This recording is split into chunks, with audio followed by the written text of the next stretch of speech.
দর্শক বন্ধুরা যে যেখান থেকে আমাদের প্রতিবেদনটি দেখছেন সকলকে জানাই আন্তরিক শুভেচ্ছা।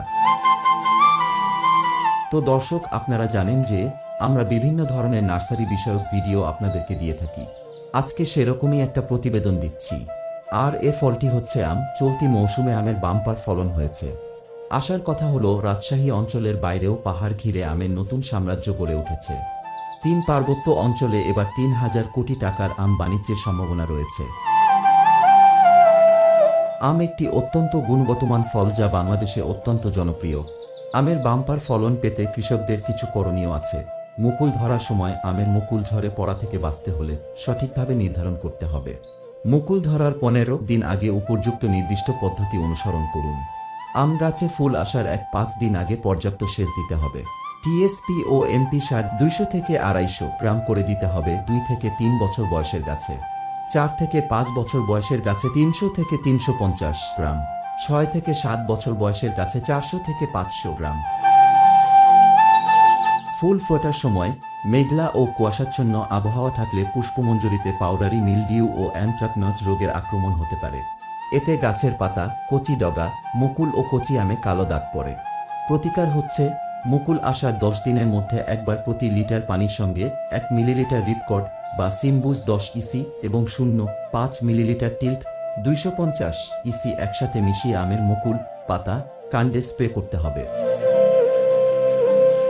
আমাদের দেশে ফেব্রুয়ারি থেকে মার্চ মাসে আম গাছ মুকুলে ভরে থাকে, কিন্তু এবার মার্চেই গ্রীষ্মের দাবদাহ শুরু হয়েছে।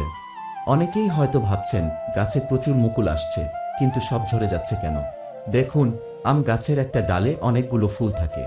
যদি ওই একটা ডাল থেকে একটা ফলও হয় তাহলে একে বাম্পার ফলন বলা হয়। কিন্তু এই বাম্পার ফলন নিশ্চিত করা সম্ভব হয় না যদি না ঠিক মতো মুকুলের পরিচর্যা করা হয়। ফলে মুকুল ঝরে পড়ে গেলে আমের ভালো ফলন পাওয়া সম্ভব হবে না। আম চাষ করে ভালো মুনাফা পেতে হলে কৃষক ভাইদের এখনই কি করতে হবে তা জানালেন উদ্ভিদ বিশেষজ্ঞরা। পোকার আক্রমণে মার খায় আমের উৎপাদন। এই বিপদ থেকে বাঁচতে মুকুল ধরার সময় ভালো করে গাছের যত্ন নেওয়া দরকার। এই সময় আম গাছে বিভিন্ন রোগ ও পোকামাকড়ের আক্রমণ দেখা যায়। আমের মুকুল আসার সময় থেকেই বিভিন্ন রোগ পোকার প্রাদুর্ভাব দেখা দেয়। সঠিক সময়ে এর প্রতিকারের ব্যবস্থা না করতে পারলে ফলনে ব্যাপক ক্ষতির আশঙ্কা থাকে। আমের মুকুল ঝরে পড়ার একটি অন্যতম কারণ হল হপার পোকার আক্রমণ। একটি হপার পোকা প্রায় 150টি ডিম পাড়তে পারে। এই ডিমগুলো 5 থেকে 7 দিনের মাথায় ফুটে যায় ও আম গাছের পাতা, ফুল, ফলের রস খেয়ে এই পোকাগুলো জীবন ধারণ করে। এর ফলে আমের মুকুল শুকিয়ে ঝরে পড়ে। পূর্ণাঙ্গ ফুল পেতে ত্রুটিপূর্ণ পূর্ণাঙ্গ ফুল এবং বর্ধিষ্ণু ভ্রূণের পুষ্টিহীনতা দূর করার জন্য মুকুল ধরার 15 দিন আগে উপযুক্ত নিয়মে সার প্রয়োগ করতে হবে। একই ডালে অনেক ফল ধরলে পুষ্টির জন্য ফলগুলো প্রতিযোগিতা করে বলে ফল ঝরে যায়। অতিরিক্ত ফল পাতলা করে দিতে হবে। হরমোন ও রাসায়নিক পদার্থ স্প্রে করলেও আমের মুকুল ও কচি আম ঝরে পড়া থেকে রক্ষা করা যায়। গুটি বাঁধার পর আমের মুকুল গুটি বাঁধার 2 সপ্তাহ পর 20 ppm মাত্রায় 24D স্প্রে করলে ভালো ফল পাওয়া যায়।